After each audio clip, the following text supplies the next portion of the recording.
Football fans, sports fans, we are back. The Hangman and Kahuna back in action. Outlaws Edge, week number 6, maybe 7. Mm, 6 or 7. We skipped week 2 because of COVID, so it's probably 7. It's week 8 Or we NFL though. skipped week 1 and we started with week 2, right? Maybe, I don't know, but the bets suck. I mean, they're not that bad. I'm still like hovering the same. I'm doing okay. And NCAA, like the college football, is keeping me alive. NFL is really tough this year, man. It's It is. You can't get a grip on who's what. You know what I mean, kind of thing. yeah. I mean, right now we're week 8, right? So there's a 17-week NFL now because of the bye week. They do 17 weeks. So we're like, 18, actually. 18 all right. So weeks, 17 games. we're almost halfway, right? Oh, and the stars here. Oh yeah. Actually, I might have something. The stars here, actually. Oh, I'm sorry. There's Yeah. there's a star. Yeah. So I mean, let's quickly because I know the London game's going to start soon. Yeah, we can jump right in. Let's get that one out of the way. Then we could talk about other stuff. Yeah. Just so in case anybody wants to throw a bet down and like why the rationale for the bet, so it's ahead of the time. So Yeah. we have the Jags, and Denver playing in London this morning at 9 a.m. What? No Russell Wilson, right? No, I think he's in. Or Was he just out for the Jets game? He was out for the Jets game. He had like a hamstring or a thigh injury. According to the NFL injury report, he is not questionable or out. So, well, that's right. I saw a thing this week where he was jogging or working out on the plane on the yeah. Or something. Yep. So right now, out. The Broncos have a wide receiver, Tyree Cleveland, out. Cameron Fleming, offensive tackle, outside linebacker Baron Browning, cornerback Asang Bassi, and Caden Stearns, the safety. So their defense is pretty banged up. And one of their wide receivers, and PJ Locke was another safety. He's also, so both of their safeties. PJ Locke's questionable, and then for the Jags, all they have questionable is Jamal Agnew. What, Matt? Yeah, he's such a dick. Oh, yeah. So the line currently on Barstool. Let me go back because I was just betting before. Mine is 1.5. 1.5. I like the Jags minus 1.5 here. The Jags have had a rough go of it, putting two halves of football together. They shine one half, but the Broncos, I just don't. I don't bet the Broncos. Actually, I did when they played on Thursday. I bet for them to cover the spread, and I won like a lot of money. But I don't ever bet for them to win. The spread is so small here. Wilson coming back off of the injury, and Denver having a lot of secondary weapons out. I think Trevor Lawrence is going to pick them apart. I hope they do. But minus 1.5, that's a good little bit. I think the Jags take it today. The Jags have played in London a lot. I think this is like. Yeah, I don't know. They have a huge following there at one point. I don't know, but they have a huge following. Like when they come to London, a lot of because it's a sparse crowd for fans because it's a football pitch that they turn into the gridiron for the week, and like American football is still new. Like when my buddy went and watched the Giants and Packers, there was Packer fans there that flew in and Giants fans that flew in, but you saw like every jersey at the stadium. Yeah, I mean like all teams. Yeah, so they're just like American football fans. So but the Jags have probably one of the bigger followings there because they've played there so much. There a few times. I think I could be wrong. I thought this morning I have like Hulu running in the background. I thought they said like 9. Have they been playing in London that long that they could have played 9 times? Probably. But they have a good boost. Oh, Chris did confirm it. There was talks of Jack moving there. There's a good boost on FanDuel this morning, and it's Jacksonville money line, Travis Etienne anytime scorer, over 19.5 receiving yards, and Trevor Lawrence over 216 passing yards, and it's plus 892. I like it. I like the Jags to win. The only thing I don't actually with the secondary injuries that are going on, I really like that. It's not something I'd smash home. Like if your normal bet you're throwing is $10, I probably wouldn't throw a 10 on a parlay. Maybe like a 5. Like normally a parlay I do if my bet is 10, I normally do like 250, right? If it's 25, I normally do like 5 on a parlay. But for that one, I would be willing to throw like a half unit bet on that, like a $5, because all that stuff sounds pretty good. And plus 800, 5 wins you 40, right? Yeah. So you end up coming back with 45. So I like that one. I like the Jags here. So there's no ifs, ands, and buts about it. I hope they have their head coach. This is his first year as a head coach. I want Trevor Lawrence. He puts up stats, man. He puts up stats, and like they still lose. Yeah. So here's the funny thing about both teams. Who are they? What are they? You can't tell right now. You don't. That's the biggest thing right now. Is like they win when they win ugly. Sometimes they put up stats but still lose. You know what I mean? Like these two teams, there's no. I don't. Obviously, by the line, there's no clear favorite either. It's so close, but if they're good or they're not. The line started, I think, at like Jags minus 3.5. So Denver's creeping back up. So I think a lot of like money's coming in. Yeah. Or money was coming in on Jacksonville. So they're trying to get like more people to bet Denver. They're shortening the line. So like they're trying to get more people to bet the spread on Denver. So it goes that way. So you're an idiot. It's a shamrock, you moron. But that's that. So that game's out of the way. Now let's talk about some other stuff, that I want to talk about, and then we'll get to the other game. So I wanted to get out of the way in case anybody wanted to bet on it. That's my take on the Jacksonville game. The next 1:00 games, 1:00 is. We'll talk about those later. But I want to talk about this kind of last week, and football, baseball, right? So I changed my name on here. Actually, our name's not up. You don't have our names on the screen, do you? Oh, hold on. I just got to turn the caption off. Gotcha. There we go. I changed my name to Zach Feeds the Trolls Benjamin because that's what I do on Twitter. Is I am a troll feeder. And you said last week another fight with some troll. Two fights actually. So the top one. So I follow a lot of people for that throw bets out. They throw parlays out. And I love. Oh, yes. And one of them. A lot of people. Just are assholes. They show their winning bet slips and never their losers kind of thing. But this one girl I see keep popping up because I follow bets. Her name is Courtney. Who gives a shit? Whatever. I don't know what her tag is. I'm not going to tag her. But she had this college parlay. It was like a 9-leg parlay, right? And it's like she quoted that I love this parlay just like a fat kid loves Halloween. And I was like, that's the dumbest fucking thing I've ever heard. All kids love Halloween. But fat kids don't love Halloween. Fat kids love Halloween candy. You've obviously never been a fat kid where, you have to have your fucking mom make your costume because you can't go and buy the shit at Walmart. They don't have plus size or husky Halloween costumes. You're going to make fat kids love Halloween. You're going to walk the neighborhood for 2.5 hours. No, I want the candy. You're obviously just trying to make a fucking joke at a fat kid's expense. Fuck you, lady. You're wrong. And you know what?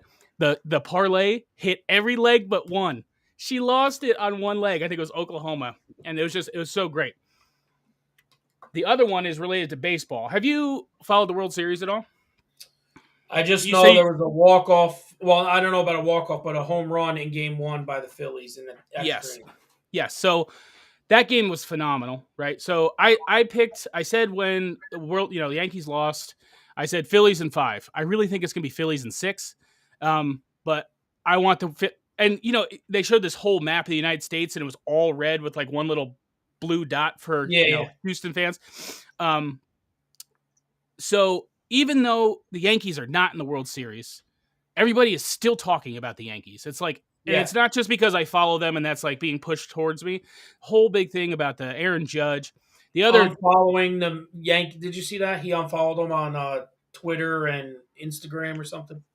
I didn't see that. No, but I follow a couple of fans that I made friends through the playoffs. So we just talked back and forth as the playoffs are going on, and they've been really cool. But the one dude I follow, he posted a question. It said, "Would you pay Aaron Judge $40 million a year for the next 9 years if you were a GM?" And all I said was, No, not nearly $40 million a year, and no longer than 5 years. And then this one dude says, "That's why you're not a GM." No fucking shit. Did the guy say if you're a prospective GM, comment on this? No, it's Hey, a guess public. what? That's why that guy's not a GM either. He's a fucking Yeah. idiot. Aaron Judge is 30 years old. He'll be 31 by the start He'll be of next 31 by the start of next season. You want to pay him till he's 40? $40 million when you paid him $19.5 million for 1 year where he hit 62 home runs, but he also struck out 15 times in 36 plate appearances in the playoffs and had a .136 fucking batting average. Why would you pay that man $40 million a year? For a decade, when he's going to be right. The average age of retirement for an MLB baseball player is 29 and a half. He's already exceeded that. Right. I get Pujols kind of, well, his contract wasn't good with the, remember they did it 10 years remember he went from the Cardinals to where the Angels, right? They did 10 years. And by the end of that, they had to get out of it basically. And then he had that little resurgence this year. But here's my thing with Judge that doesn't pertain to most baseball players. When you're that big, that tall, I don't mean big like a star. When you're that tall, your mechanics are crucial. And the older you get or a little nagging injury here or there, it breaks down and that swing becomes a lot longer and it's a lot worse. You know what I mean? So he's a dick. So they're going at it. I would go 5 years, $50 million, and that would be it. That'd be the max because that'd get him like 35 and that would be it. Now, and the reason being, you gotta factor in stuff like this. How many guys does he draw in to come see him, right? During a home run chase. How much money did they make off of jersey sales? How much beer and popcorn and extra tickets did they sell? So I could probably justify 5 years. Anything over 5 years, I really want to push for. What about 5 years, $40 million a year, and they name him captain? I'd be okay with that. I was going through and there's not been a lot of captains in history. There hasn't. There've been 15. Right. And he does handle the press here in New York very well.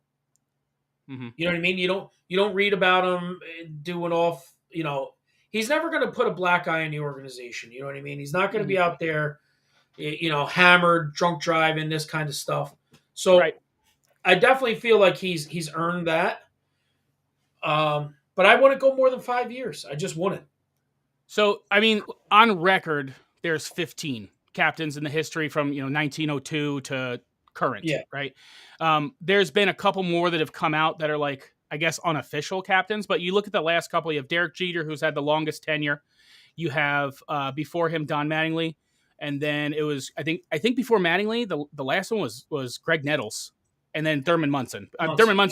Munson would have been if he hadn't died in the plane crash for longer. Yeah. But Greg Nettles kind of took over after that. But that's like going back to the 70s. And then none until Jeter. Yes, Mattingly. He had. Well, I know, but I'm saying like that little short stint, and then there was a big space again. So it's a big thing, and if he was named that with $40 million for 5 years, I was against it at first, but then like as I'm thinking about it, like. The guy is good. He had a shitty postseason this year. It's not like he's shitty every year. The entire Yankees team had a shitty postseason. They had 50 plus strikeouts, right?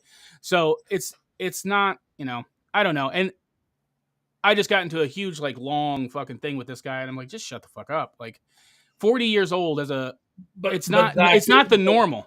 Here's the thing, and this is what happens, right? Like, you get drawn into these arguments with idiots. They're trolls, right? Yeah. The first troll I've ever met, and you know him, Mark Langen. He was the biggest troll. Mm-hmm. He had no factual shit to back up, and he would it's basically cracking wise at a lunch table because the jock can't just smack you across the head. You know what I mean? And that's what they do. They sit on there and they talk shit. Like Matt's talking to Chris right now. Yeah.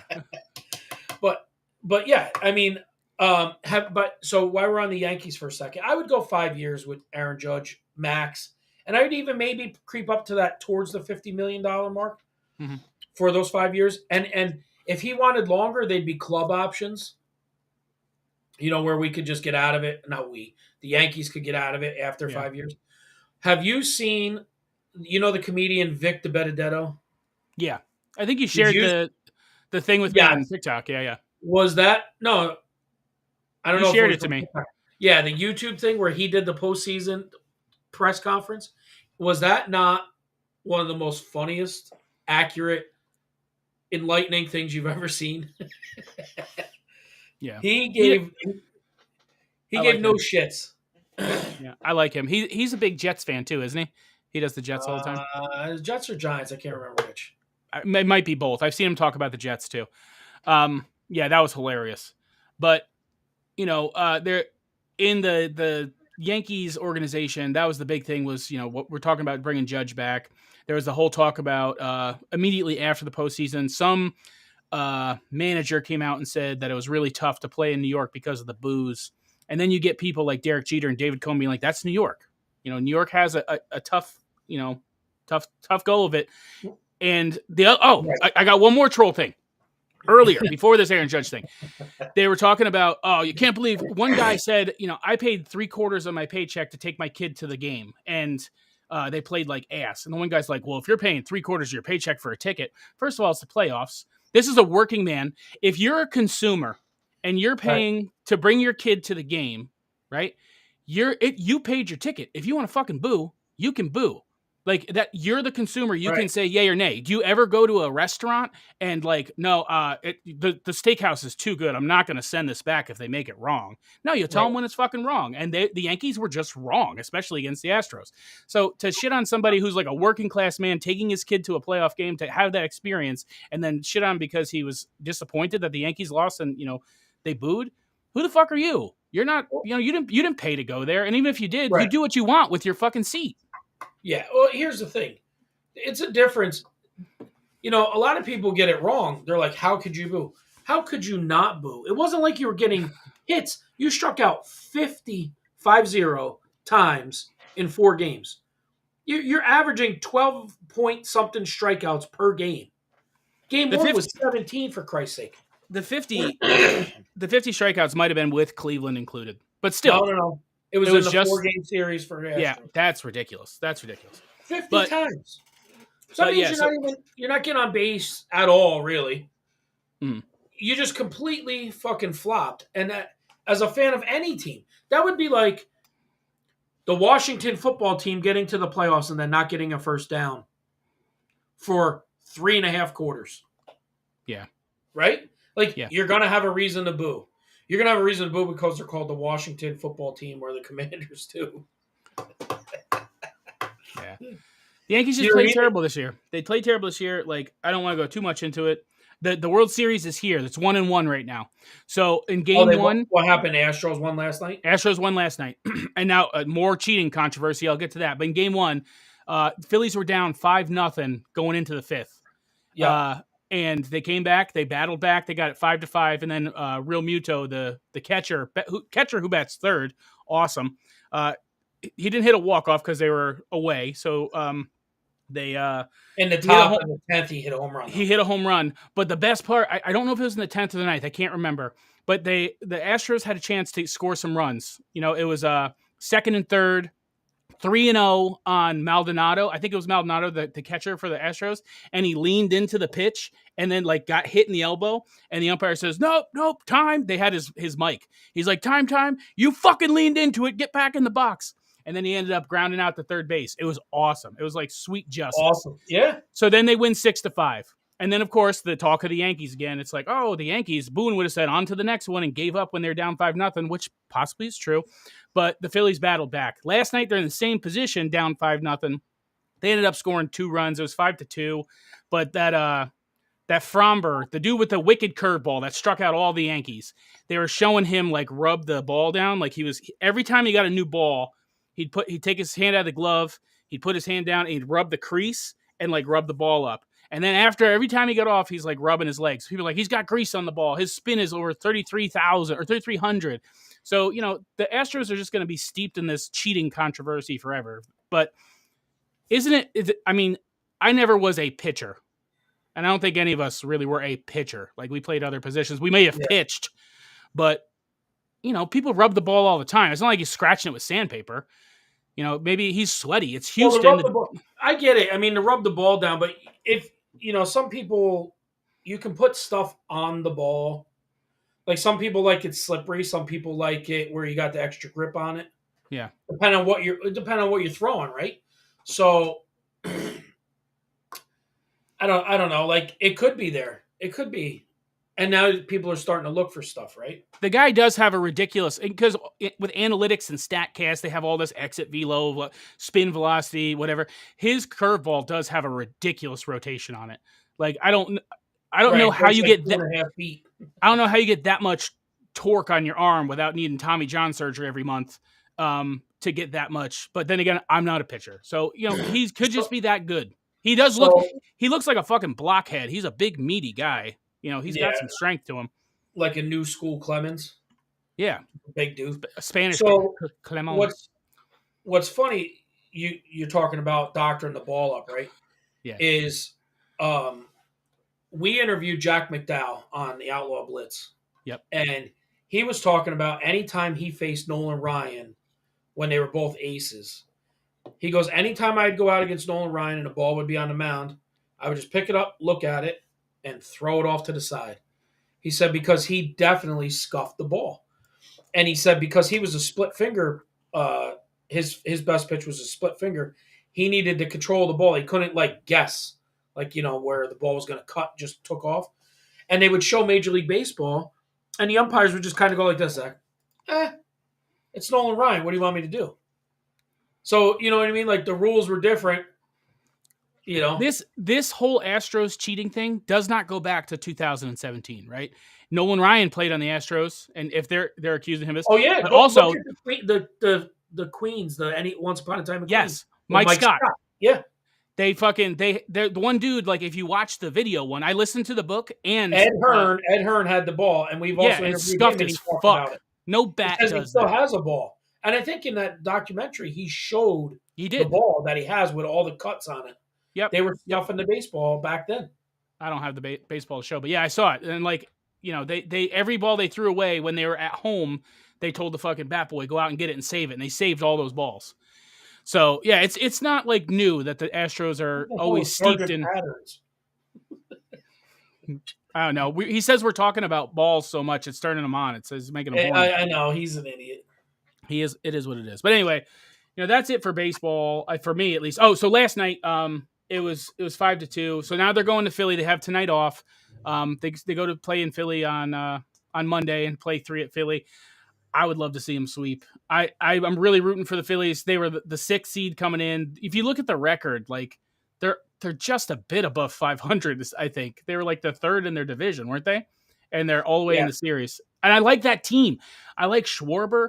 I saw this guy at the Chinese buffet yesterday, and him and his dad were both rocking Phillies hats. And he had the full Philly getup. He was some Spanish guy. And I'm wearing my Yankee hat, and he's like eyeing me the whole time. And I'm just like giving him a thumbs up. I'm like, yeah, Phillies, man. Because whatever, we're both rooting for the Phillies. But I bet I know more of the people who are on the Phillies than that guy does.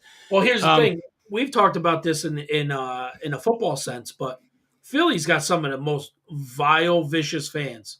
Mm-hmm. So it's going to be absolute chaos and crazy an atmosphere down there the next 3 games. That's why I want them to sweep there and to win at home, because I want to see the city burning, because that's what's going to happen. It'll burn. That's what'll happen.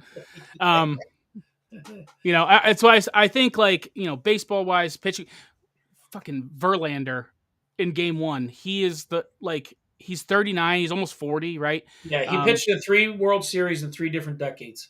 Yes. And he's a great pitcher, but in the World Series, his ERA is ridiculous.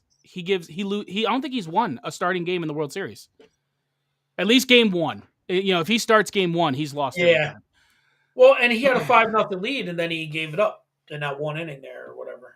Yeah. So is that on him, or is that on Dusty Baker for not taking him out? Because the only time that a team has lost a 5-run lead in the World Series, it's happened twice. Dusty Baker, the Giants, and the Astros have lost a 5-run lead. Well, has Dusty Baker? Chris would probably know this because he's that guy, and his dad would know this. Has Dusty Baker ever won a World Series? No, he's won it as a player in 1981, but never as a coach. Never as a coach. He's been to quite a few. Yeah. So I mean, I like Dusty Baker. I like him, but I'm just saying, is that Verlander's fault or is that Dusty Baker's fault? Because they scored 3 runs in the top of the 5th and then 2 runs in the top of the 6th. So if you're 5-3, and I didn't watch that. I fell asleep. I woke up and I was like, fuck, the Phillies came back. I don't know how long he'd left Verlander in. So if he gave up all 5 runs, like, why do you put him back out there? Well, they might have still been charged to him because they were on base or something. You know what I mean? But I'm saying it was 5-3, and then it's a new inning. They scored 2 runs in the next inning. It wasn't like they scored 5 in 1 inning. So Verlander came out that inning. So why bring him back out if he's starting to lose his shit? But yeah, I don't know. I didn't watch it or see the situation that was going on, what the pitch count was, so I don't want to really wax intellectual about it. But is it Verlander's fault or Baker's fault? You have a senior pitcher, rocking Geritol instead of Vicodin between innings, coming out to throw. Like, you're gonna let him do? I don't know, but I really do like Dusty Baker, though. No slight on him. I think he's a good manager. It's just he hasn't gotten the big game done. Any other team, I would be okay with it, but because it's the Astros and they're scumbags, fuck him.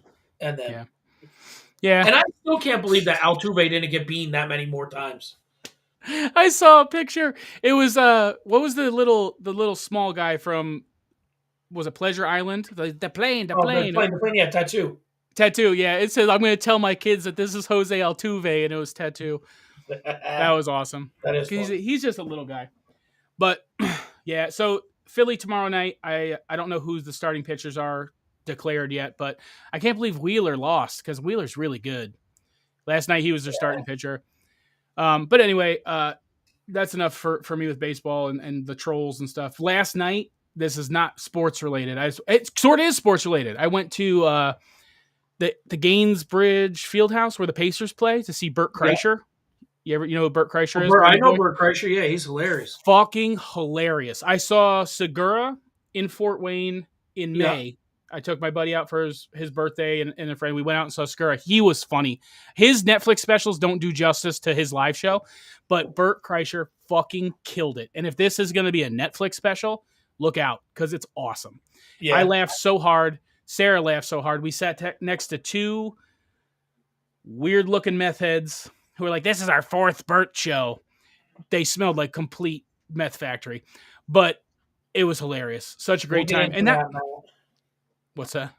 Oh. We'll get into, after your story, I want to get into something that happened last night, too. Oh, okay. Yeah. So, but he had 2 guys open for him, Dave Williamson and Steve Fury. If you haven't seen those guys, they had like a 10, 15-minute set before him. They were both awesome. It was a great night. I got home like 1 o'clock in the morning. But so Bert's up there and he's FaceTiming people. He FaceTimes his wife because he's the guy that's like, swear to God.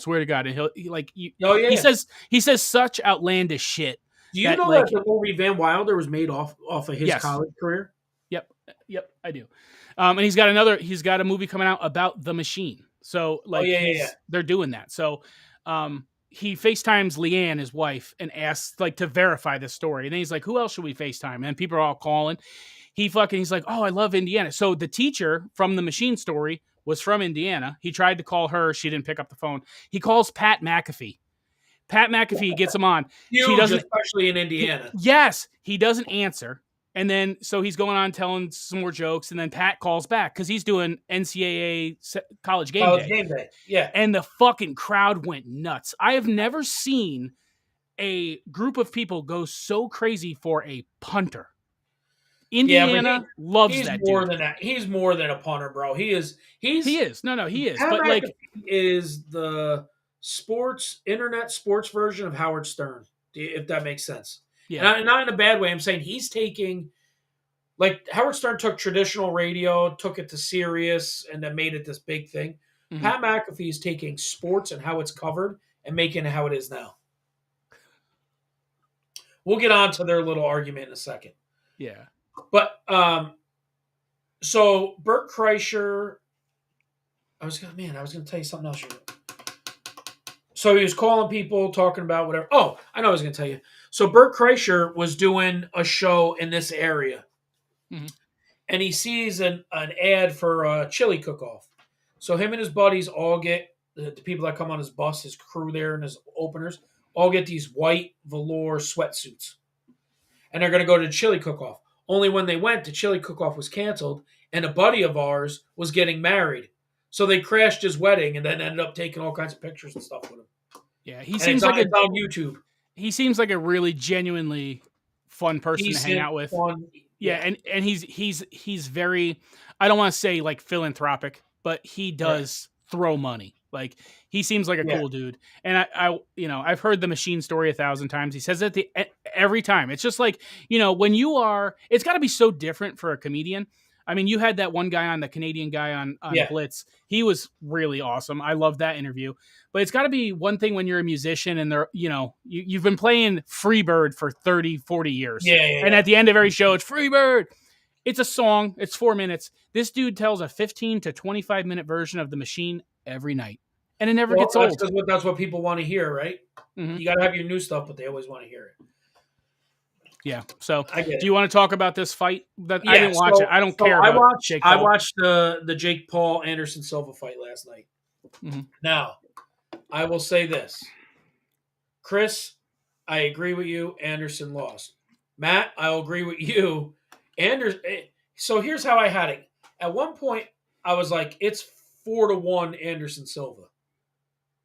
And then I was like, then I thought back about a round. I'm like, maybe it's 3-2. So the ultimate way I had it was that it was basically they each won 4 rounds, but because of the knockdown in the 8th, that Jake Paul won. What I can tell you is Jake Paul's getting closer to picking the wrong guy. He handpicks these guys that he can win against. But Anderson Silva's 47 years old, bro. Fighting like a 3-year-old guy. He's going to get it where like a pro boxer would wash him up. I feel like the last fight he had scheduled that they canceled because enough tickets didn't sell, he would have lost that one. The former heavyweight champion's son, that guy, can't remember his name. But was it Klitschko's son? No, it was a black guy. I can't remember. It was the controversy. This dude came in to spar with them, and like he posted a picture of him. They said he couldn't use his left hand, and like so they set up this fight. And like I thought because that dude's a young guy in his prime. He's not in his prime. He's coming up still, but he's young and he's got boxing knowledge. I think he would have lost that. I don't think it was a ticket sales thing of why they canceled that fight. I think they probably knew he was going to lose. Well, they tried to do it in Madison Square Garden too, and I think he's a West Coast type draw. People over here think he's a dick. Yeah. You know what I mean? Yeah. Like they're not big on the Jake Paul thing. But I definitely think Anderson, I don't see that he lost. They had it like he won 2 rounds. I don't believe that. Like he backed him into the corner most of the night. Like he walked him down and was hitting him with uppercuts and body shots, and it looked like Jake Paul was looking for like the one power shot. And he just happened to he landed it in the last round. But Anderson popped right up. It was more, whatever. But now, then Nick Diaz slapped somebody in the back. He, not in the back, but he's in the back of the arena. He smacked somebody, and then security had to drag him out. I love the Diaz brothers. Always will. Always will. Yeah. But again, this is like he's going to pick a fight with Nick Diaz now, or Nate Diaz. Nate Diaz. He doesn't want Nate. If he fights anybody, he should fight Nick. Nate's still kind of young. Yeah. But I'm saying he's also not 26 years old either. He wouldn't have done that when he was 26 years old. Yeah. I don't know. Boxing is kind of it's not irrelevant. That's probably the most rigged sport in the history of sport. Yeah, it's not like irrelevant to me. I just it doesn't interest me. It hasn't interested me since like Tyson. I mean, Fury Wilder was okay, to watch after the fact, but it's not like something I'm going to buy pay-per-views to, like say a UFC event or something. Those things I do actually still enjoy, but boxing is just it's boring to me. Maybe it's fun live. I don't know. You ever see a live fight? I haven't seen a live fight. I've seen a couple. I saw it when I was in Tennessee. Don King came down and promoted a bunch of fights. Is the ring still like the same size as like say the WWE? Yeah. Because that's one thing that like when you watch it on TV, it looks huge. Looks way bigger. But when you're live, it's small. It is small. So, I mean, I think rings go generally like 10 by 10 and maybe sometimes like 12 by 12. It's like dick pictures. It looks way bigger in the picture because of the angles. But when you see it live, ladies, prepare for disappointment. I need Don King to hype it up. Yeah, that's what Matt does. He Yeah. uses Don King to hype it up. Yeah.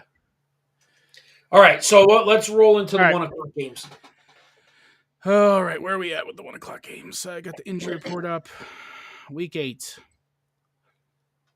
Fucking Tom Brady. Ravens finally,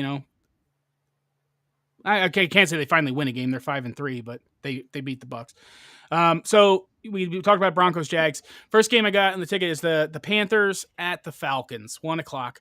Falcons. I think the line's -4. Falcons. So I was riding the Falcons all year because they're 100% at the spread. And last week when I did, they got fucking blown out. Or was it the week before? Was it versus 49ers? I can't remember. No, 49ers was the one where they covered. And I said, shit, I should have took the bet. And then last week they got fucking destroyed. But the Panthers are they're Chuba Hubbard or whatever is out today. So the replacement for Christian McCaffrey is out. So they have like a third string running back, I think.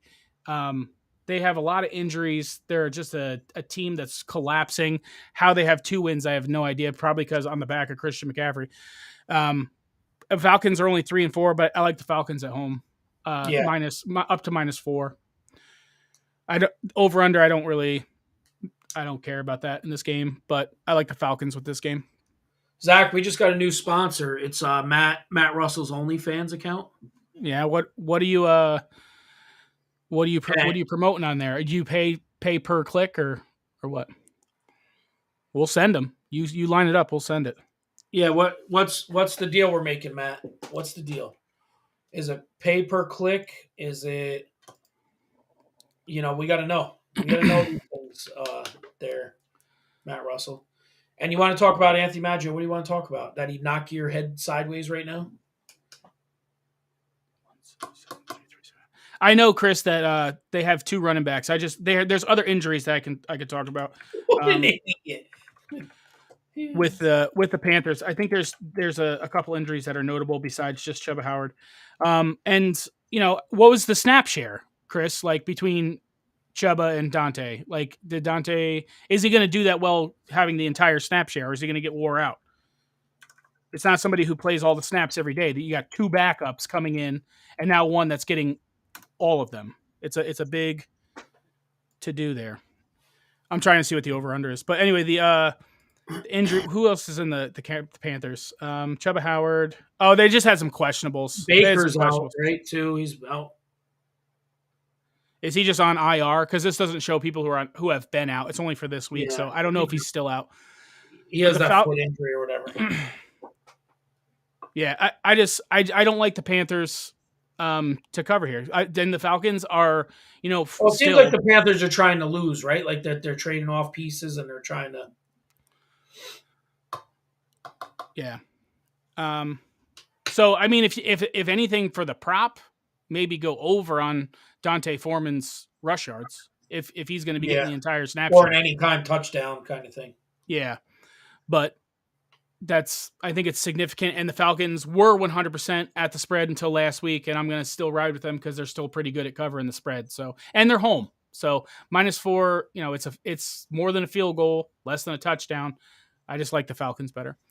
All right, and I'm on Barstool now, so I just want to see what the over under is on that game because it might be an under kind of day if it's under 41. Nah, I'd stick to the -4 on the Falcons. Next one is Bears at Cowboys. We're talking about the Cowboys early. It's a 1 o'clock game. They're playing in Dallas. Zeke is out. Tony Pollard, I'm taking his in a prop. I'm taking his over. It's like over 70-something yards. I'm going to take the Bears. On mine, it's 9.5. I'm going to take the Bears to cover that. I have them. I posted that on Thursday. Either Thursday or Friday, I posted like my 12 picks. I threw a $1 parlay on all my picks. The lines have changed since then. It was 9.5 on there. I took the Bears to cover the spread. But there is something notable about the Bears. Where are we at here? Bears. Nope. So what Bears are gonna show up? The Bears have been pretty shitty, and then they play Monday Night Football last week, and they completely go against the grain. Who they played? The Patriots? Was that who they Patriots played? in New England, I think, right? Yes. So they won like 33 to something. Yeah. And they did very well. Maybe? But No. so the Bears are basically, if you look at the Bears makeup, are they just the diet Eagles? They have a very similar play style offensively to the Eagles. They have a quarterback who can scramble, and they have a really good running back. I think the Eagles have more receivers, like the Bears have Mooney and whatever. But I think Fields defense. They do. I'm talking about if you're looking at how did Dallas play the Eagles to anticipate how they're going to play the Bears, because they're very similar for the first half. they're very similar as far as play styles, except the Bears are like the diet Eagles. Like Fields is not Hurts, and Montgomery is not I can't remember the Eagles running back, but I think Montgomery's overline is like 40 yards. I think, and Micah Parsons does have a slight injury. He's questionable, but if you have Parsons on the spy for Fields to be scrambling, if he's any bit injured, I think it was a shoulder injury, it's Micah Parsons, his shoulder. So he's questionable. He'll play. He's not out. He'll play, but he was a little hurt this week in practice. I think the Bears, riding the only thing going against that is it's a short week for the Bears. Like, they had a really good game on Monday night, but it's short. So they only had 6 days to prepare instead of 7, because they played Monday night. Now they're playing early on Sunday. So they had less time to prepare for the Cowboys. And traveling. But with Zeke being out. What's wrong with Zeke? I didn't even know he was out. His knee. He's listed as doubtful. It's not out, but I think a lot of people are talking that he's going to sit this one out. Well, plus they're going into a bye week. So if he sits this one out and then he's got an extra week, he's got 2 weeks to heal it, which helps. I mean, the Cowboys, where he's going to be missed is in the passing game, because Tony Pollard couldn't block. Can't block. He's a fucking 3-year-old.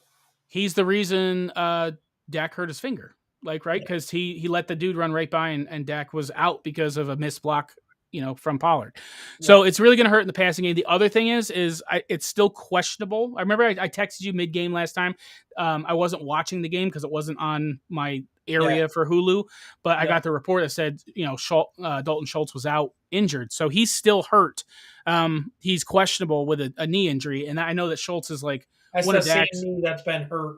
That's one of Dak's like look to targets. So if he's any bit slow, I think the Bears, giving them 9.5, 10 points is a lot. My bet on this one is, I don't know if you have these available, but in Barstool, when you go to like the game props or whatever, they have you pick the exact win margin. So I took the Cowboys to win by 1-6. No. Oh, I know what you're saying. Yeah, by 7 to 13 and 13 to 19. So I think the Cowboys can win by a touchdown. I bet $5 on each, and each one wins 25. So I bet $10 to win 25. They just got to not win by. They got to not lose, hopefully, and they got to not win by 6 or less. So those are the bets I took for this one. I think what prop bets they got here for Dallas. Anything? I think 10 or 9.5 is a lot for the Bears, especially coming off the game they had last week versus New England. So I would take the Bears to cover, even if they're in Dallas. And while you're looking for those props, I showed you that book I was listening to, right? Boys Will Be Boys. Yeah. I'm on the second Super Bowl. So they talked about, when it talked about briefly when Landry was there, then when Jones got the team and Johnson came in, those 4 years, then their Super Bowl. So like I'm a little bit more than halfway through, and all I can say right now is, man, everybody seems like a bitch on that team. Like the things I never knew Jimmy Johnson was that much of an asshole. As far as what? He was just a volatile prick. Like when they lost to the Redskins in the regular season of 93 going into the playoffs, he had like a big meltdown on the plane. They said he got drunk on a bunch of Heinekens and screamed at people. He definitely had favorites who he never yelled at. And then he had people he had a dude, fumble in practice, and like a bunch of times. It was some guy from Trinidad. It wasn't Emmitt Smith, but he came in a game when everybody got hurt and like he fumbled the ball and he just fired him right before the playoffs. And he said no, and they're like, "You want to do this? You're going to have to pay him playoff money, and you can't replace him." And he said, "Yeah, I want him off the team." He had people he definitely targeted and like picked on. He was like a big bully, but then he had people he was like a dad to, like Leon Lett. Leon Lett had multiple times like the safety in the Super Bowl where like everybody was all over him for showboating, and then Don Beebe knocking it out of the where he got chased down. I know what you're talking And about. then going into the second season, they were playing Miami in the regular season. There was a blocked field goal. They were winning 14-13. Yeah, and he kicked it in on Thanksgiving Day. And then they kicked, and then they got the chance to kick again from the one, and they ended up winning 16-14. And he went in the locker room and he cried, and Jimmy Johnson consoled him. Where he chews other people apart, he had like a lot of favorites. Michael Irvin. I didn't know all the stuff about Emmitt Smith's contracts and stuff. Like it's Parcells, really though. Parcells loved LT, and yeah. everybody else had. Well, it's probably like that in almost every level of any sport. Certain guys get away with certain things, and one thing that Troy Aikman always said, and I don't know if you get to it in the book or not, he always said Jimmy Johnson was the person that held everybody accountable, and when he left, the accountability's been gone ever since. Yeah.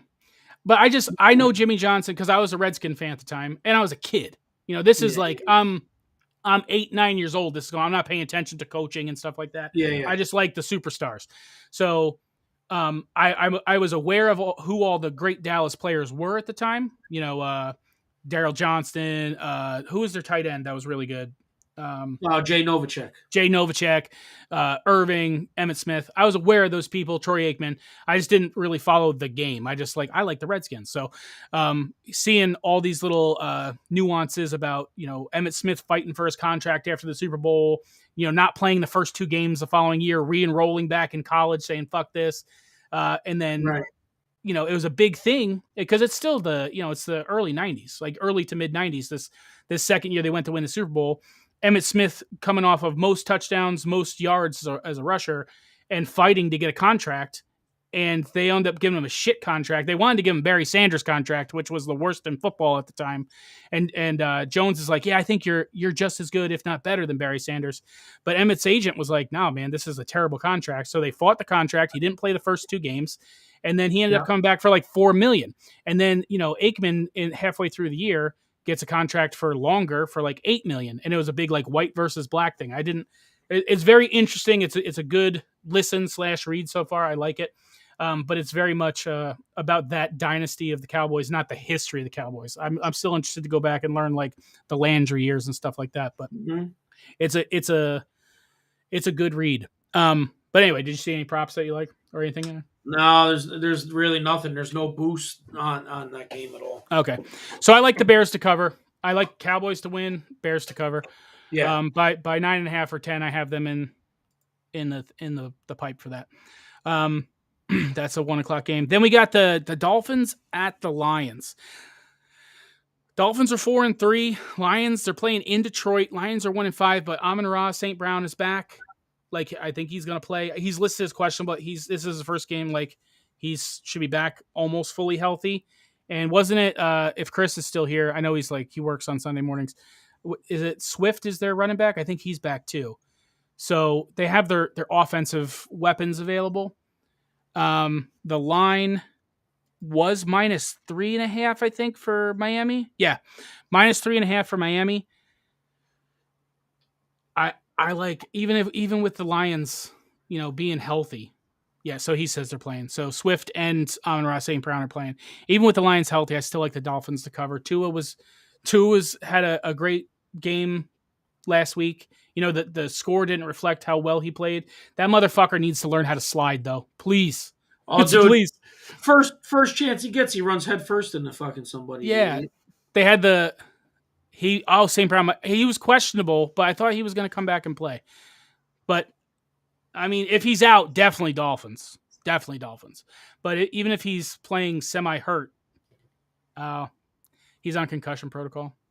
So, yeah, he might be out. So, I like the Dolphins -3.5 there. I think, they didn't score a ton of points last week. I think it was like 16 or something. They played on, was it Thursday night? So, they have a long rest period. I'm trying to see.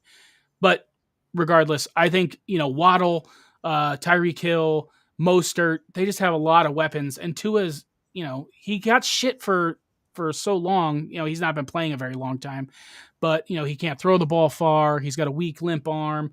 But he's actually got weapons now, and he uses them effectively. The Dolphins are 4-3, but they're still a decent team. He's no Right. Dan Marino. He's not throwing 90-yard passes or whatever. But Tyreek and Waddle make it happen. Like, they're a good team. Yeah.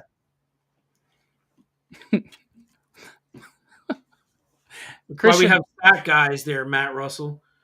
All right, so Matt's been busting my balls about something that's non-sports related, but it's kind of sports related, and I will talk about it because it is something that happens here, and with favoritism and stuff like that.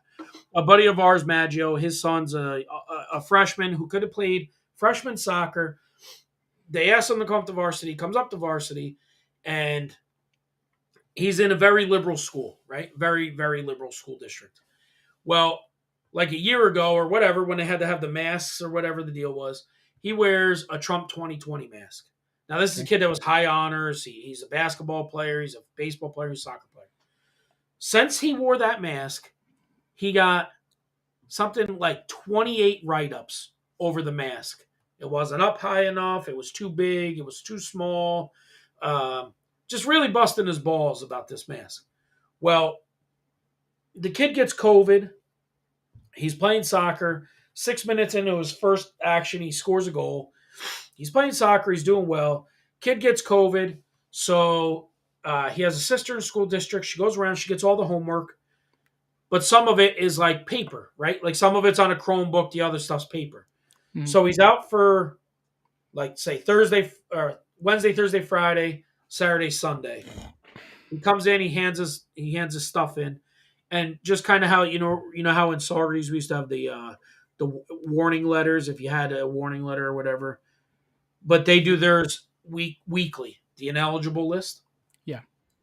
So the teachers that do it on paper, they don't put his grades in when he comes back. Like the other stuff, it's all graded because it's already on the computer.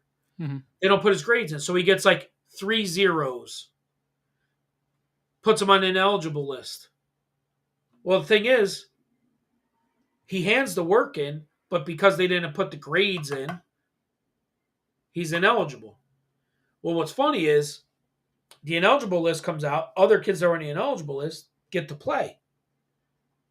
So then when they're, now they're like, they're busting the kid's balls. Now he's on the ineligible list after he just comes off of COVID. Then other kids that are on the eligible list get to play. And then when it's questioned, they go, well, it's teacher's discretion. Well, wait a minute. How's it teacher's discretion? You're either on the list or you're not on the list. Mm-hmm. You're either eligible or you're ineligible. But it's funny, you let other people be from the eligible list play, but now you don't let other kids that are on the eligible list play who turned in their work. So now after the fact, then they grade it. It's almost like they did it deliberately. Now you grade it after the fact. Then you make them eligible. Then they go and they play a big rival thing, and they score and they do the gritty. The gritty, the whole thing. And he does. I don't know if you can see it. You know how you take it to the house? Mm-hmm. Well, now that's racial. Now that's a racial thing. And now, boom, now he's suspended from the team. What's racial about that? I couldn't tell you. And the gritty, they're saying this was the KKK sign or asshole or something like that. Because that's what they do. They go like that. You know what I mean? They're in a dance. Unless you're with the tight end from Miami, Gesicki, then they rip him for doing the gritty or the whatever it's called. You know what I'm saying? Like, yeah, what is going on here? This is it's kind of ridiculous that kids imitate something that everybody's doing on TV, a dance, and now it's racial, and now it's derogatory towards another school, and they demand an apology and all this other stuff. So, like, when you're a parent and you're dealing with this, it is bullshit. Like, it doesn't have room, whether you agree or disagree with whatever the mask the kid wore. How old is he? 14, bro. Okay. Here's all I'm going to say on it. Like, I know if you have other things to say, it's fine. If you're 14 years old, you do not have politics. You don't know what the fuck is going on in the world. Like you may listen to what your parents say, your friends say, but you are in you're a teenager, which is like prime time. The world revolves around me still. All this stuff doesn't matter. To say that in my time, I went to school with somebody. It was a white girl. She went to school and she was a white girl and wore a Black Power t-shirt with a fist on it. Nothing was said. And if you're talking about not racial, but like signs and symbols of like pop culture, prime time to Generation X to suck it, we're like that. Yeah. So every kid your guys' age did that. Yeah. And were we going around telling the, fucking people to suck our dicks? No, like I'm fucking 14. I barely even, I can't, whatever. So kids don't have politics. To punish him for that is fucking ridiculous. It's a mask. The fact that he has a mask on is good for him. It's not like he's whatever. Like it's so fucking dumb. That, like it snowballed, and what started as something like here's a kid that went from high honors to not even passing in some spots because they've made it that miserable for him to just go to school, and just to play a sport. So here's the best: soccer ends, right? He's whatever. He's removed from the soccer team, whatever. Soccer ends on say Tuesday. Now it's no longer sports season, correct? Yes. Right? There's no more playoffs. You're knocked out of the playoffs. The basketball coach asks him to come work out after school. He goes into the gym to work out. The teacher that started all the shit over the mask sees him, and because he's ineligible from soccer, because he was, removed from the team, you can't be working out in the gymnasium. Does that make any fucking sense? You're no longer part of the soccer. The season's over. This is between, now the next sport is basketball. There's no active season going on right now. Well, you can't be here. So they send him out of the school. No bus, no call to the parents, no whatever. His sneakers are inside. I'm going to go get my sneakers. Nope, you cannot go get them. He goes, I'm just going to go in the other door and get them. I'm getting my sneakers. Instead of them saying, hey, we'll bring them out to you, anything. Nope. He goes, he gets his sneakers, walks out. They suspend him from school. It just blows my mind. It's a life lesson. It's going to be like, you're going to have that in school. You're going to have it at work. There's always going to be some fucking asshole that's going to exist in your life that just wants to make your life miserable because theirs sucks. And it's the same thing with like the trolls on the internet. And like to do it to a kid though is pretty fucked. Yeah. It's not like he's like joining the racist after school club. And he's trying to do that kind of shit. Right. He was working out with the basketball teacher and you just don't like it. So you got to go. You're on the suspend, the whatever, suspended from playing sports list. But it's not a season anymore. So whatever, it's bullshit, and some attention should be brought to it because here's a small school that it's kindergarten through 12th grade. You're ruining chances for this kid to maybe go to a college and play soccer or something else because you got a vendetta against them. And not for nothing, if I'm the superintendent of the school, I'm going, how do I have a high honor or an honor roll or high honor roll or honor society kid who's an athlete who all of a sudden goes from that to being suspended and not getting good grades? Something had to happen. And then you look up, 28 or 40 write-ups over a fucking mask? Come on, man. Yeah. It's a little ridiculous. I mean, if there's any possibility to get out of school and go to a different school, he's got time. Like, right. Just get a different, as I told different address. Take his ass to a different school. Yeah, it's dumb. It's really dumb. Like, I'm sure there's probably more to the story, but based on everything the information you have, it just sounds like this fucking teacher just has a vendetta out for him. But it's like I said, he's 14. Like he has his politics mean nothing unless he's actually like, writing for the Daily Stormer or whatever, or like yeah. You know what I mean? It's crazy. That's crazy. Yep. All right, let's rip through the 1:00 game. We'll just go quick because we're getting late here. Yep, we got Cardinals, Vikings. I can't stand the quarterback of the Cardinals. Kyler, he's just a dick.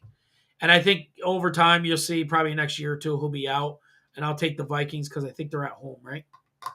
Yeah, I'll take the like Vikings. I like the Vikings there. And I think the line was like -3.5 or 4.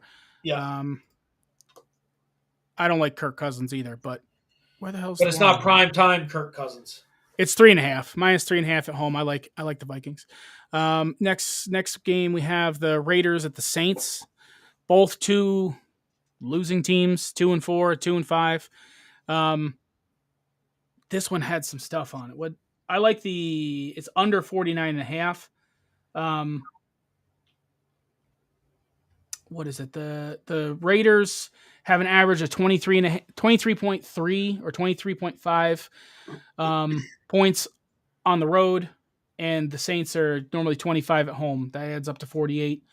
Line's 49.5. I like the under here. They're both pretty underwhelming, and I think the defense is pretty good for the Saints. I like the under there. As far as who wins, I don't know. Yeah, I'm not big on this 49er.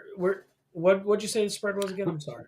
Where are we at? Spread of the it's -1.5 to the Raiders to be favored on the road at the Saints. The under is 49.5. Oh, 49. Over under is Raiders, 49. Saints are just they're a different team at home. They're a different team at home. I like to say when the Saints are home. I know it's not the Drew Brees Saints, but they're always tougher at home, and I'll take the Saints. The Saints, but before you say that, the Saints are out. Michael Thomas, wide receiver, Jarvis Landry, wide receiver, and then they have a bunch of questionables on the offense, so that they have less targets to throw to.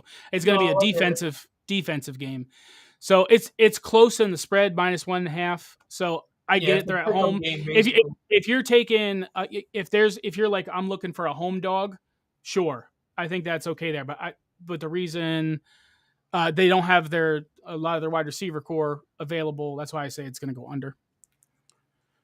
And Devontae Adams for the Raiders is questionable with an illness, whatever illness that is. It's not an injury, it's illness. So he'll probably play, but maybe not 100%. Then we got 3-4 Patriots at the 5-2 Jets. Jets are without Breece Hall. He's injured probably for the rest of the season, right? Yeah, he's out. ACL. Yeah, which is devastating. That kid had like such an amazing start to his rookie year. Amazing. Yeah. And the Patriots are still the Jets' daddy, unfortunately, for Jets fans. But that's the thing about the NFL, man. So like the NFL can swing so easily with teams, unlike baseball, who have a lot of season. The NBA, injury is a factor. It's a factor that you have to take into consideration, like with how well and have that big of a devastating loss. That dude was like a juggernaut for the offense and a big reason as to why the Jets were continuing to win and be 5-2. Yeah, so they traded for a running back from the Jags this week. Robinson, I don't know who, maybe?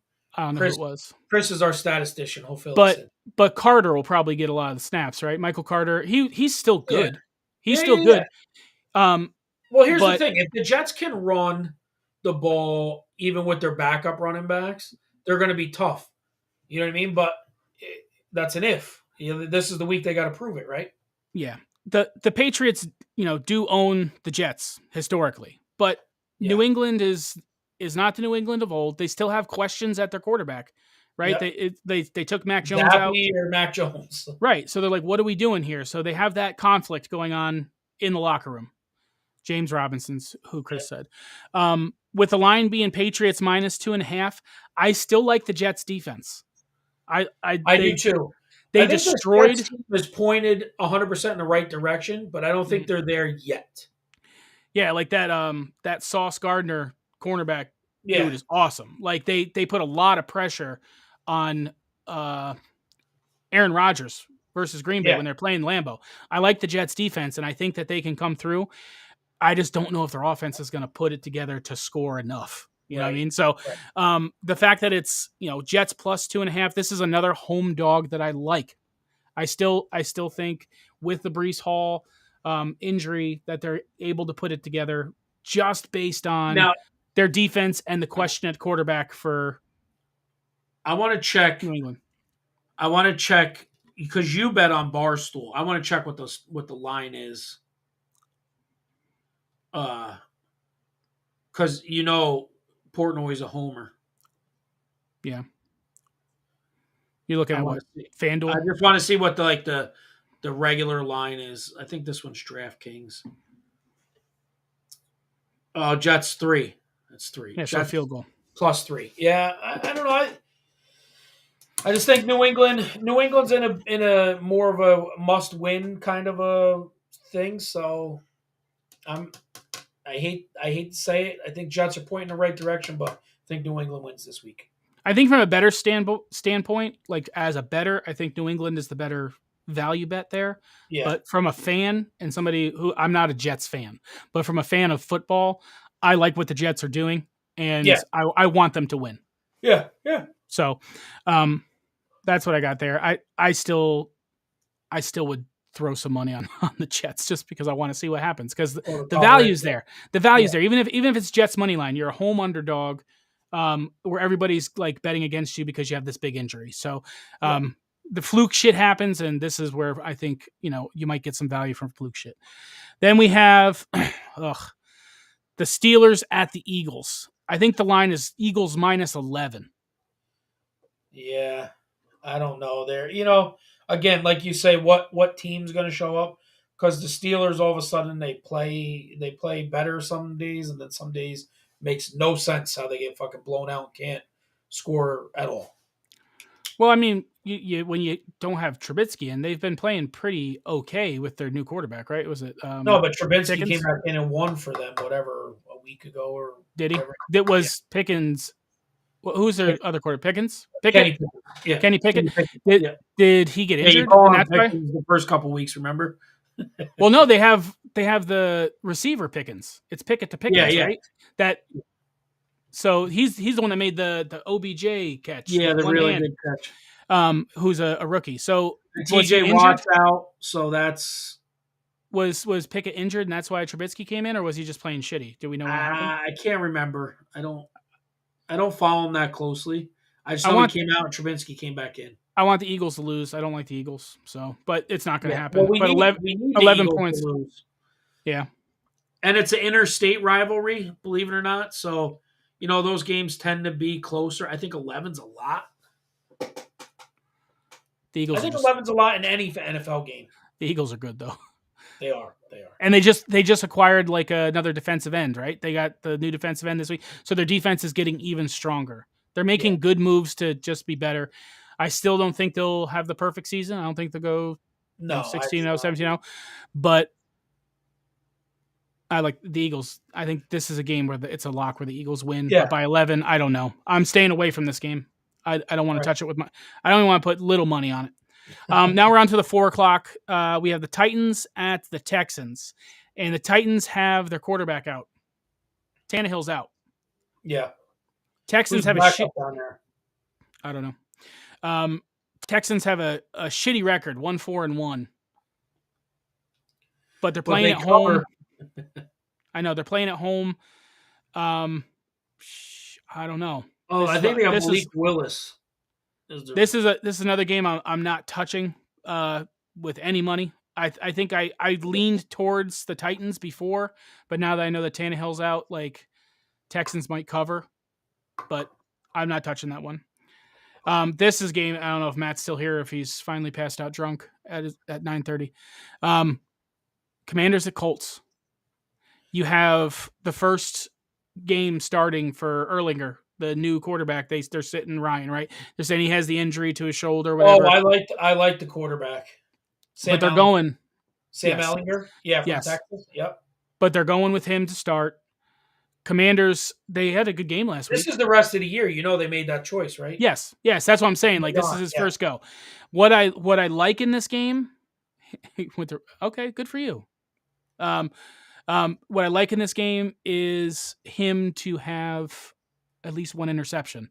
The over-under is 0.5 interceptions. So Ehlinger to have... That's a good prop right there, because when you're new, when you're newer, I think he's played before in the NFL, like last year a little bit. But when you're new and you try to force things, and you don't, you know what I mean? You try to force stuff, and maybe you're not seeing it at the speed. Right. And Washington, they won last week, right? They did they win or they cover the spread?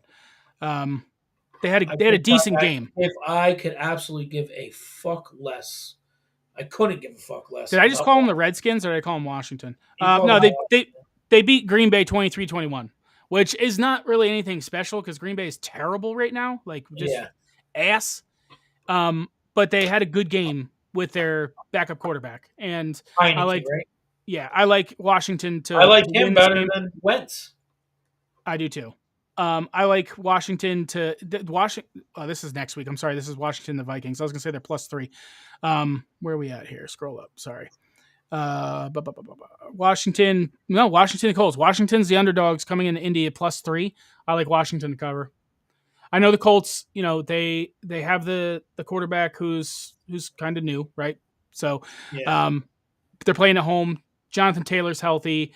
Pittman Jr., Pierce, like they have a lot of weapons. Washington doesn't have a ton, but I like +3 there for the Commanders.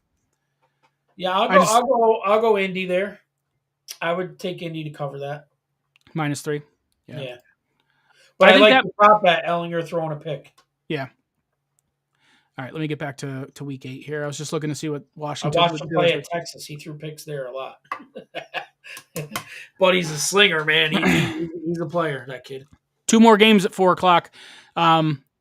The 49ers at the Rams. Deebo Samuel is out. Yeah. And I don't think McCaffrey only being there, 10 days has really grasped the offense per se. But what's the Rams record right now? 3-3. 3-3. And I think coming off a bye? Maybe. I think so. Maybe. They have to because everybody else is like 3-4 or 5-2. So they're playing at home, and if the Rams win here, like the 49ers will just write it off as, we didn't have Deebo. So what are the Niners right now? They're 3-4. Well, here's the thing. You don't want to be 3-5. This is a crucial game for the Rams. I'm going to take the Rams. Because if the Rams go to 4-3, that's a divisional game.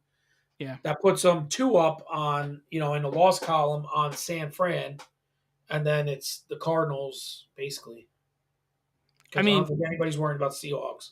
They're 2 completely opposite teams at this point, right? You have the Rams who are like, if Cooper Kupp is on, it's a West Coast style offense, a very strong defense. Donaldson's still amazing. So their clock control sucks. With the 49ers, you have a chance to control the game with Christian McCaffrey, who's a weapon, both running the ball and catching, like out of the backfield. Like he's phenomenal. 10 days with the playbook or not, he's still really good. And I think somebody said, and I might have mentioned this last week, Shanahan said it was the plan all along to let him go and pick him up later on because Shanahan and his dad are really close.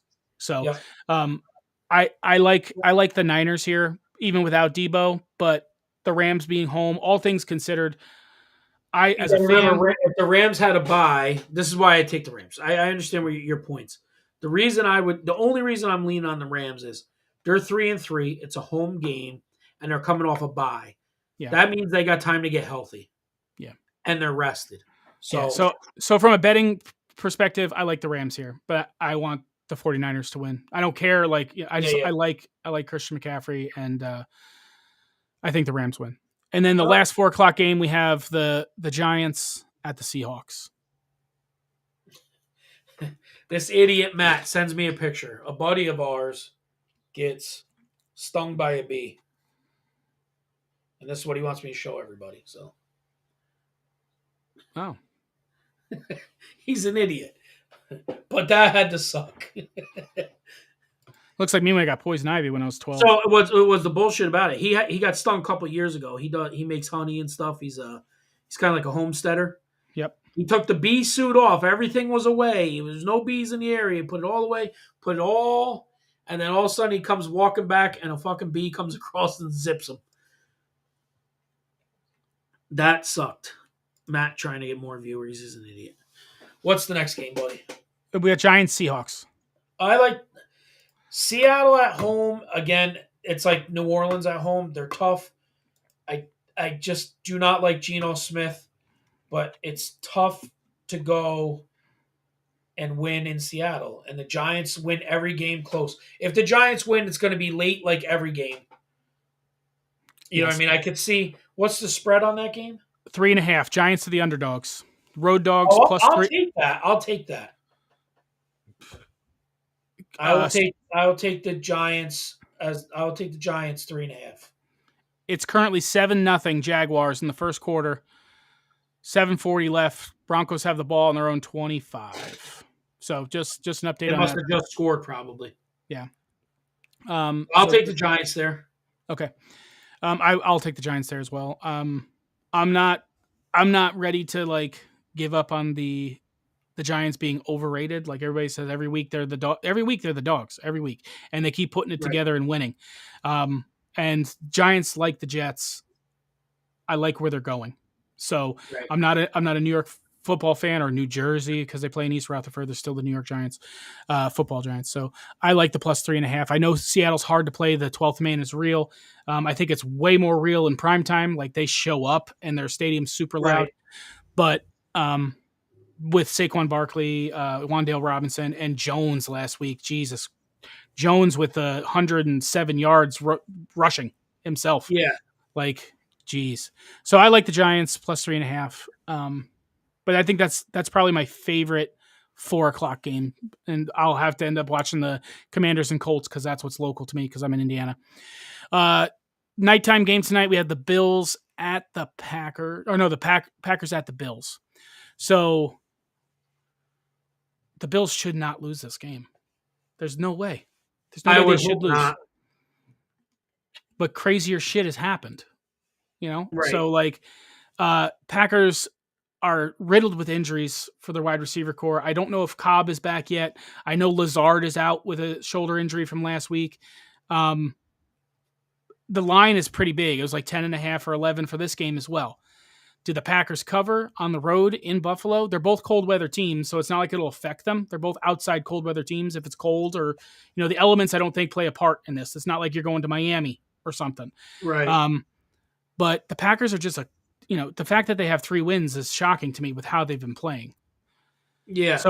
So this is one of those games though. This is one of those games because a lot of people, this is how if you think the fix is in, this is where you got to look because this is a primetime game at 8:00. A lot of people are probably throwing the Bills money line in a parlay just to be like, this is the sure lock.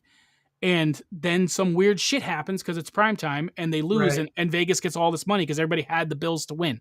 So if the Bills lose here, the NFL's fixed because there's no way they should lose. Like the injuries, the talent versus talent, and being home, there's no way they should lose money line. Do the Packers cover?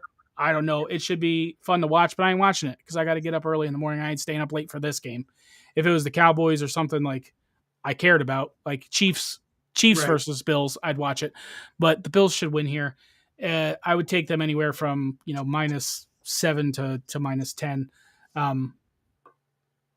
But I don't trust it. I don't trust something weird is going to happen in this game, and I'm calling it now. And we can come back next week and talk about it. If they cover, whatever. Maybe I'm totally brain dead and wrong. But there is definitely something going to happen here because it's prime time, and you expect the Packers get blown the fuck out because they lost to the Jets and the Commanders back to back, like teams who no one expected to win at all. But that's what I have on that one. I don't have any props for that game. No. And then Monday night's Bengals Browns. I think Bengals. I think back in Joe Burrow shape. The Bengals are playing at Cleveland. I think the spread was -3, maybe 3.5 now. I took it when it was -3 for the Bengals because Burrow is back, but I also like the over in that game. I think that could be a high scoring game, both from Cincinnati and from the Browns. Like if Chubb breaks it off and runs like a beast, they're going to score. So I think it was like over 49, maybe 49.5. I think for the Browns in general, they need to if they can play like the Giants style of game, slow it down and win them late, like wear them down with the run game, where the Bengals can shoot it out and score quick. Yeah. I like the Bengals in that game. Yeah. But that's it. That's on the thing today. That's week And 8 on then the ticket. And then next week there's a lot of buy. I think the NFC East is on buys next week. there is week 9 has a bunch of buys. Do they have at the bottom? Next week is Browns, Cowboys, Broncos, Giants, Steelers, 49ers. Right. It's a lot of games missing next week. Yeah, and the Thursday night game is Eagles versus Texans. So I think the Eagles win that game. Yep. Whole-handed. So I'm not gonna. I don't know what the early line is. I don't. Eagles should Eagles by 40. We're good. Yeah, but a lot of buys next week. So yeah. Any like I didn't get a chance to talk to Highland or Chris about any kind of props. What people like. I have a couple in a bet slip that I can talk about really quick. I might have mentioned some of them. Where's my active bets? I got to log in. But anything you want to talk about? Anytime touchdown for CD Lamb today. Okay. When's Gallup going to get a chance?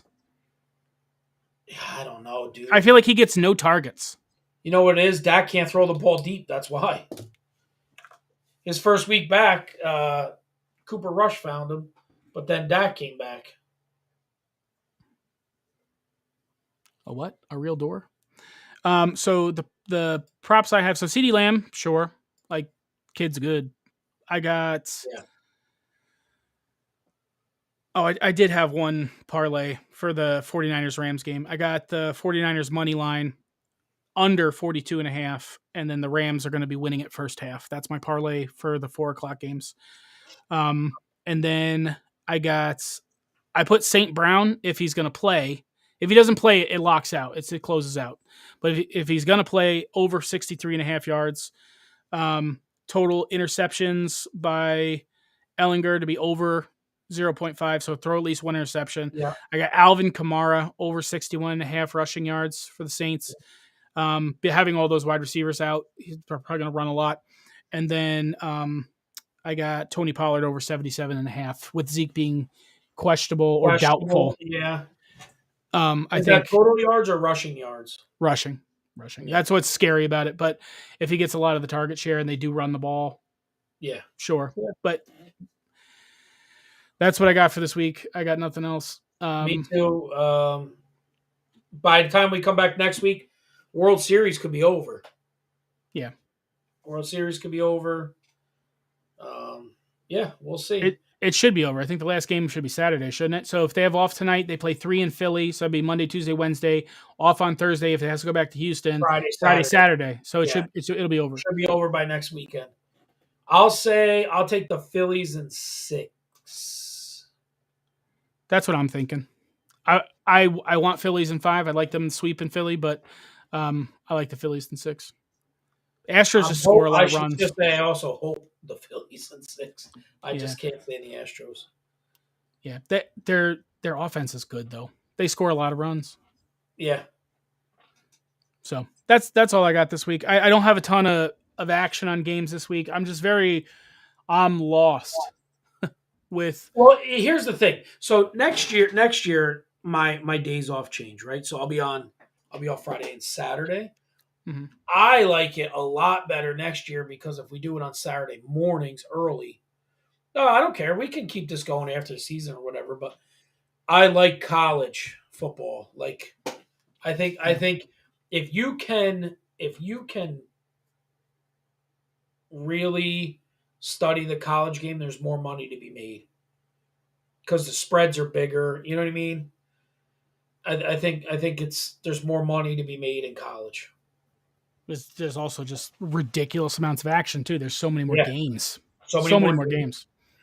And you probably get these lower level teams where people go, well, here you go, App State. When App State played at Texas A&M or whatever it was, everybody's like, no way, but they don't realize that App State's a really big Division II school. You know what I mean? Or FCS school or FCS school. When do the Cowboys play the Commanders again? Do we know? Week 16, Cowboys have the Eagles. Is it the last game of the season? No, Eagles is the last game of the season. Actually, no, I'm an idiot. I'm sorry. Cowboys. Yeah, it looks like the last game of the season. So we wrap up the season with Matt. Yeah. I think that'd be fun to really like to talk about the history. Yeah, but the thing is, he's such an idiot. He'll say dumb shit instead of just coming on here and having conversations. He'll say penis 1,000 times. It's what he does. Look, dude, if you go back and you look on, if you go back onto our Facebook page, the all his comments are hidden due to insensitive content. No, literally, 40 of his comments today are hidden for insensitive comment. I mean, the thing that sucks about that is we're almost 40. I know. I'm just saying. That's wild, ain't it? Almost 40. Yeah. All right, buddy. So that rounds up the week. I do like the Giants to cover in the late game. I agree with you. The Bills should win. Ellinger will throw a pick, I think, today. And if I'm taking a long shot or big odds, I would say the Bears cover the 9.5. Same. That's the one I think that's everyone thinks that the Bears are just going to get rolled because they're playing in Dallas. But I think, coming off that last week and putting the pieces together that they're able to cover 9.5 or 10 points. Yeah. That game against the Lions, that was barely a win. And then at the last 2 minutes, they pull out another touchdown to make it something. They scored twice in the last 3 minutes and 30 seconds of the game or something. And it made it look like 26-10. Or really it was you know what I mean? 14 or something.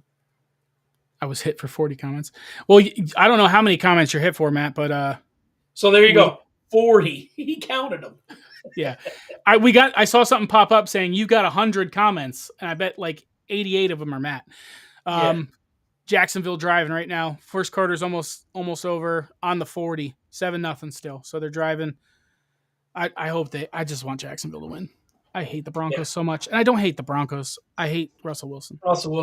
Yeah, Russell Wilson went from a guy that everybody thought was this good guy, and then within 1 year, everybody's something's not right about that guy. Somebody made a comment on either Monday Morning Quarterback or whatever, and it really, I can't remember who it was, and I'll try to find it. But he made a comment about, Hall of Fame or those tier kind of guys are not easily replaceable. And look at what Seattle is doing when Russell Wilson left. Seattle's still playing well, meaning that Pete Carroll, the system's working. If you have something like that, like a Hall of Fame style guy leave, it's a hole that's not easily replaceable, which I'm sure Matt will have a comment about that. It's talking about replacing holes. Yeah. So the fact that to even be in the question of was he that great or is he that great? He's not worth $235 million at this point with what he's showing. But we got years to go on this contract. This is only the first year. I don't know, man. I'm just I'm so up and I don't get people and I don't want to be hateful and just be Russell sucks and come out here because I'm I said it a couple times. I'm just a fat dude who never played anything outside of high school sports. What am I to say on anything? Right. That's not my expertise, and I'm just a fan of the game. But what everything I see is just negative. There's never this whole Tom Brady shit. People cheering that the man is getting a divorce. What? Why? You know why? Because they hate winners. they like it on. It's okay to be an underdog and see you win, but once you start winning and continually win, then no, that can't happen. It's without question that Tom Brady, they're pointing on last week where he had the most sacks or whatever for a quarterback. Yeah, he's played how many years? Right. He also has the most 20 fucking 2 years now, 21. It doesn't take away from what he's done, for the position, for the game, and how great he is. People will talk about Tom Brady for a long time, and a lot of people that because I'm from New York, a lot of people hate Tom Brady because he was the bane of their existence for years. So Well, the one I don't get is when Giants fans hate him. I'm like, you beat him twice. Mm-hmm. You beat him twice, and you're talking shit. Like, he's that great, and you beat him twice. Don't talk shit about the guy. You put him on a pedestal and say, look what our team did.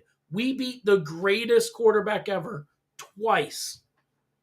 Yeah, I don't know if you talked about it last week or the week before on Blitz, where you're talking about how, being a coach, and even when you're like rooting for a team, maybe you're talking about, being on the sidelines watching um, the Outlaws. Oh, How yeah. even when the other team makes a good makes a play. great play, you go up and say you had a really good game, buddy, or whatever. Yeah. Like, so that's what it should be if you're a fan of the sport. But that's how we grew up in our family. When somebody made a good play in the other team, you're like, yo, good play, man. Yeah. It was a good play. Holy shit, that was a good play. I do want to talk about one college game before we get off here. Okay. Is Tennessee at Georgia next week. It's an SEC game. It's a big game. Tennessee is the number 3 ranked in the country. Georgia's number 1. It's a 3:30 p.m. game, so that's going to be some game to. I think Georgia being the defending national champion and being at home, I would probably lean towards Georgia. Although I want to see Tennessee. I definitely want to see Tennessee because I think they got a fan base that is probably one of the best in the country. They just haven't had a lot of opportunities to celebrate it.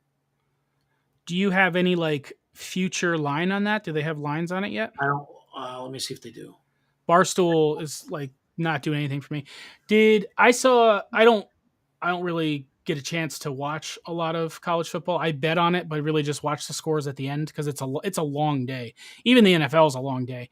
But there's teams that I like, and I follow a couple people who give me good picks. So that's the only thing I really touch on college. But I've been seeing a lot of things push forward. I don't know. It's because like when I log onto our Facebook Georgia page, by 10.5. I saw those Tennessee, like the blackout Yeah, they're pretty cool. uniforms. They look sharp as hell. Dude, did you see how they came out last night? Mm-mm. So if you can probably go on YouTube and check it out.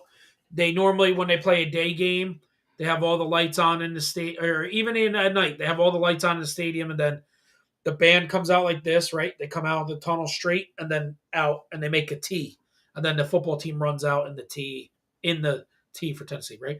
Well, last night they blacked out the entire stadium, and then all the band that came out had lights on, and only the T was lit up inside the T. And then they came out with them black uniforms, and it looked fucking badass. Yeah, that sounds cool. I wish I would have saw that because their those uniforms look nice. And their promotional work for the blackout uniforms was sick. They slowed it down. They called it Rocky Top Horror was the song. They slowed it way down, and then it took like the white helmet, and then like a horror movie, like, and then it went black with the T on there. It was pretty badass. So 10.5, I don't know, man. I hope Tennessee covers. It'd be something if they go down there and they beat them. But I think that's what you'll see. Playoff will be Tennessee will be in the SEC championship. Who won last year? Georgia won the national championship.